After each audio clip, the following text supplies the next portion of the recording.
Hello friends, we are going to make homemade tiramisu.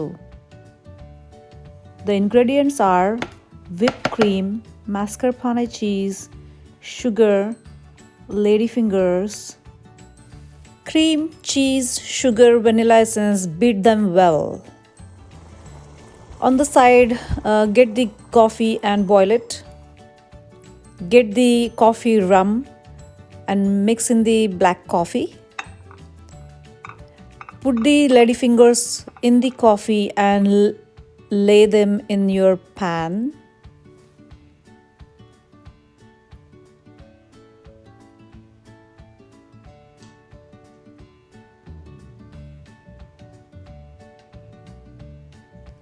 Have the layer of cream on top of the lady fingers.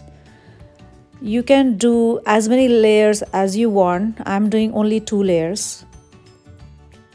Dust the cocoa powder and refined sugar on top of your tiramisu. And here you go, the delicious tiramisu is ready for your party. Enjoy!